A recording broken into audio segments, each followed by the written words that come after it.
बिस्मिल्लाहिर्रहमानिर्रहीम। Class 10th, आज हमारा 16th लेक्चर है। एक्सरसाइज हमने करनी है। आज के इस लेक्चर में हम MCQs करेंगे, मल्टीपल चॉइस करेंगे। बात को गौर से सुनिएगा। जो रीज़न होगी MCQs की, उसके पीछे जाएंगे कि इसने ऐसा आंसर, या मैं अगर आपको कोई आंसर बताऊंगा तो आंसर की रीज़न के पीछे जाएंगे कि ये आंसर है, अगर ये तो ऐसा क्यों है।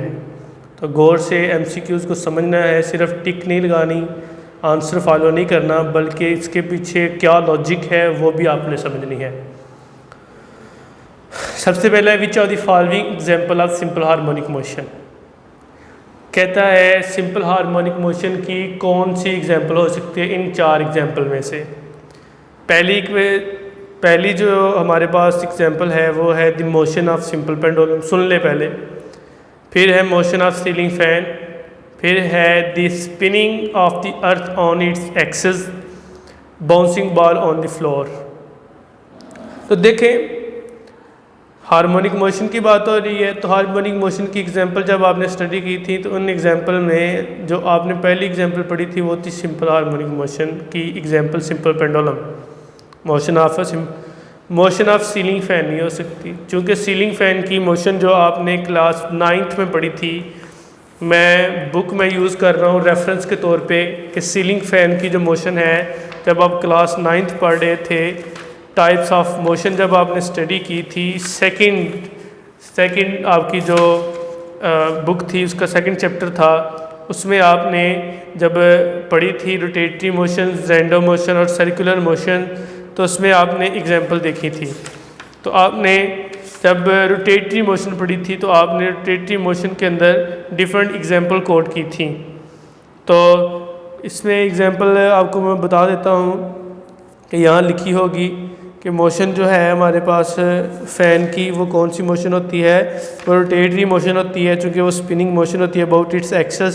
सो उसकी मोशन जो है वो क्या है, रोटेटरी मोशन है। इस रोटेटरी मोशन के अंदर ये चीज़ आ जाती है। The spinning of the earth on its axis, definitely ये भी रोटेशन है उसकी।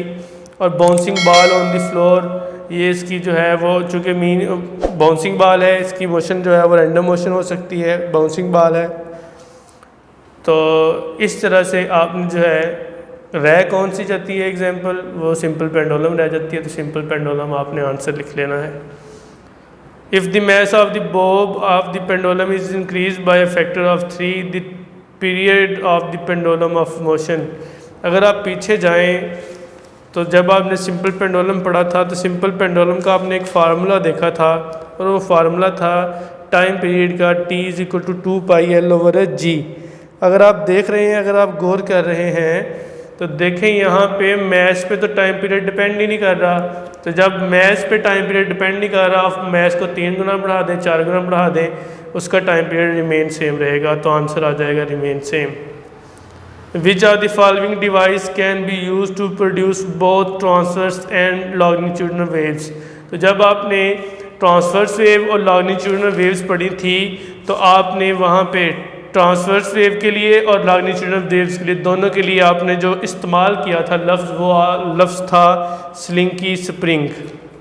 ये लॉन्गिट्यूडिनल वेव्स है और ये यहाँ पे ट्रांसवर्स वेव है। यहाँ पे भी आपने helical spring, slinky spring use किया था। तो आपने जो है वो लिखना है हेलिकल स्प्रिंग। ऐसा स्प्रिंग है जिसकी मदद से आप जो है वो ट्रांसवर्स वेव भी जनरेट कर सकते हैं, आप लॉन्गिट्यूडिनल वेव्स भी जनरेट कर सकते हैं। तो ये इसका आपने हेलिकल स्प्रिंग लिख लेना है। वेव्स ट्रांसफ़र, जब वेव मूव करती है तो वो क्या ट्रांसफ़र करती है, ना तो फ्रीक्वेंसी ट्रांसफ़र कर रही होती है, ना वो वेवलेंथ ट्रांसफ़र कर रही होती है, ना वेलोसिटी।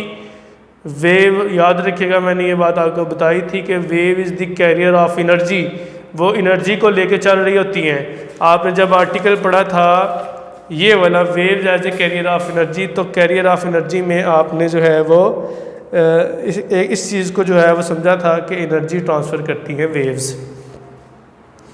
तो इसका एनर्जी आ जाएगा, वेव एनर्जी ट्रांसफ़र करती है। Which are the following is the method of energy transfer, conduction, radiation, wave motion, all of these. देखिए कंडक्शन है, कंडक्शन ऐसा प्रोसेस है जो होता है due to free electron. Free electron की वजह से एनर्जी आगे ट्रांसफ़र होती है। रेडिएशन में एनर्जी एक जगह से दूसरी जगह ट्रांसफ़र होती है with the help of electromagnetic waves. Chapter number I think 9 के अंदर आपने ये बात पढ़ी थी, कंडक्शन रेडिएशन दोनों एनर्जी को ट्रांसफ़र करती हैं। और रह गया वेव मोशन, तो अभी मैंने बताया है wave is the career of energy, तो वेव भी एनर्जी को कैरी करती हैं। समझ आ गई है, बात क्लियर है। सो ये सारे तरीक़ेकार ऐसे हैं जिसकी वजह से आप एनर्जी को एक जगह से दूसरी जगह ट्रांसफ़र कर सकते हैं। तो इसका आंसर आ जाएगा ऑल ऑफ दीज।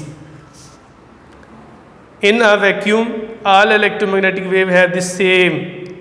वैक्यूम के अंदर, वैक्यूम क्या होता है? वैक्यूम एक ऐसी चीज़ है जहाँ कोई मीडियम नहीं है, ये खाली चीज़ है, ये वैक्यूम है, खाली जगह है, इसमें कोई मीडियम नहीं होता, नो एयर नो लिक्विड, कोई चीज़ नहीं है।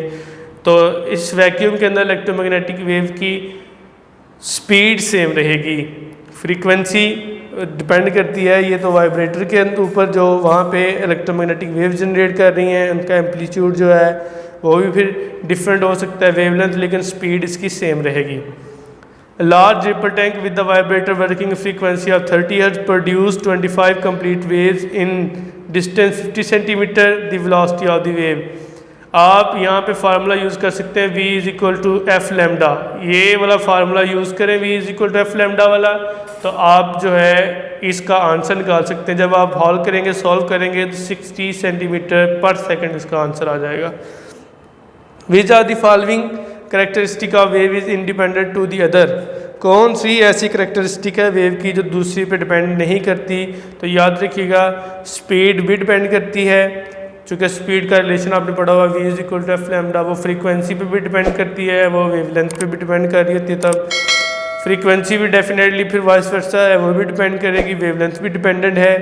तो एम्पलीट्यूड एक ऐसी चीज़ है जो किसी चीज़ पे डिपेंड नहीं करती। ठीक है जी, तो ये इसका एम्पलीट्यूड आ जाएगा। The relation between V F and lambda of the wave is, तो आपने पढ़ा हुआ है v is equal to F lambda, direct आप इसका आंसर लिख लीजिएगा। तो ये आपने आज के इस लेक्चर में MCQ जस्ट स्टडी करने हैं, आंसर मैंने बोले हैं, आपने आंसर लिख लेने हैं। पहले वाले का आंसर A है, दूसरे वाले का आंसर B है, थर्ड वन का आंसर जो है वो C है, और फोर्थ वन का आंसर A है, फिफ्थ वन का आंसर जो है वो D है, और सिक्स का A, सेवन्थ का B है, और 8 का C है, और 9th वाले का B आंसर है। तो ये आज का आपका लेक्चर कंप्लीट होगा। अस्सलाम वालेकुम व रहमतुल्लाहि व बरकातुहू।